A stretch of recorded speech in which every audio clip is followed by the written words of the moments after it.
UP academy for civil services में आप सभी का स्वागत है। 24 जुलाई को आपको पता है यूपी लेखपाल का मेंस एक्सपेक्टेड है।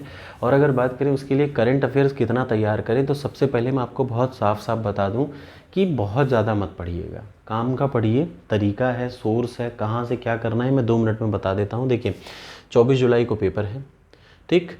24 जून तक का सब कुछ आएगा और 24 जून का नहीं, आमतौर पे ये UPSSC है, तो याद रखिए पूरे जून का करंट अफेयर्स आपको पढ़ना पड़ेगा बहुत ही अच्छे से।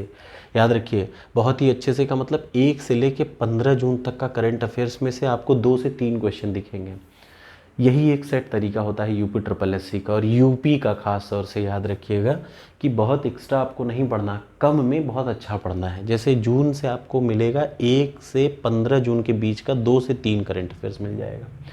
सबसे ज़्यादा जो मैक्सिमम करंट अफेयर्स रहेंगे वो रहेंगे मई के और अप्रैल के। ये बात अपने दिमाग में कहीं बिठा लीजिएगा भाई सभी लोग, बहुत ही क्लियर। 2 महीने का सबसे ज़्यादा रहेगा, अप्रैल और मई का मोस्टली रहेगा करंट अफेयर्स। और जून में 1 से 15 जून के बीच में मैक्सिमम 2 से 3 क्वेश्चन रहेंगे। उसके बाद वाले में आ सकता है 15 जून के बाद से कुछ भी आ सकता है भाई। देखिए 15 जून से 30 जून तक का तब भी आ सकता है, लेकिन आपको अपना पैटर्न क्या रखना है, अप्रैल मई जून को सबसे पहले रट डालिए। सबसे पहले अप्रैल मई जून को रट डालिए। तरीका क्या होगा मैं बता रहा हूँ, सोर्स भी बता दे रहा हूँ कैसे पढ़ेंगे। और दूसरी चीज़ आपको बजट पढ़नी है, इससे 2 से 3 क्वेश्चन आएगा। याद रखिए 2 से 3 क्वेश्चन आएंगे बजट से। तो बजट में 2 बजट हैं, एक यूपी का बजट है जो कि फिक्स आएगा और दूसरा है नेशनल बजट जो कि फरवरी वाला है, ठीक है। ये ध्यान रखिएगा।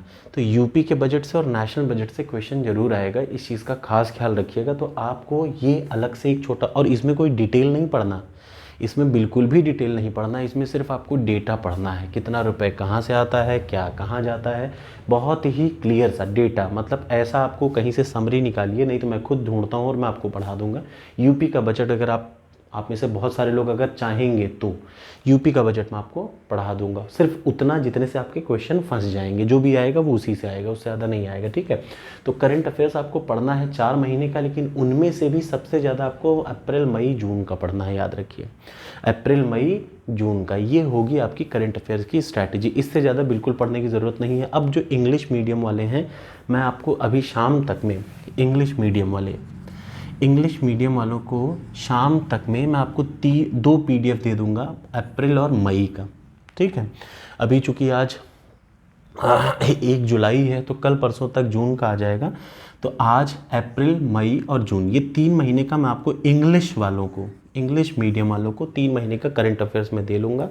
उसी को घोंट डालिएगा, चाहे उसका प्रिंट आउट कहीं से निकाल लीजिए, मेरा नहीं है वो, मैंने नहीं बनाया है वो, जिसका भी है वो आप देख लीजिएगा। अभी टेलीग्राम पे डाल दूंगा, मुझे कोई खास प्रमोशन करना नहीं है, बस ये है फ्री ऑफ कॉस्ट है, ठीक है।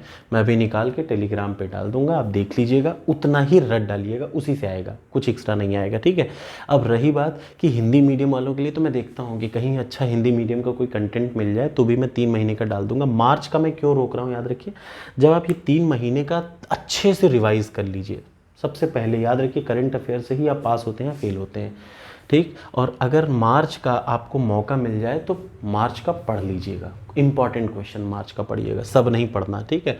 मई जून अप्रैल मई जून का आपको बढ़िया से पढ़ना है और मार्च का आपको एवरेज पढ़ना है। एवरेज का मतलब ठीक ठाक 3-4, मतलब जो 150 क्वेश्चन 150 क्वेश्चन इस टाइप से पढ़ लीजिएगा, ठीक है। इसके अलावा कोई चीज़ की ज़रूरत हो तो आप मुझे कमेंट बॉक्स में करिएगा, जवाब मैं हर क्वेश्चन का देता हूँ, हर कमेंट का देता हूँ। Thank you so much.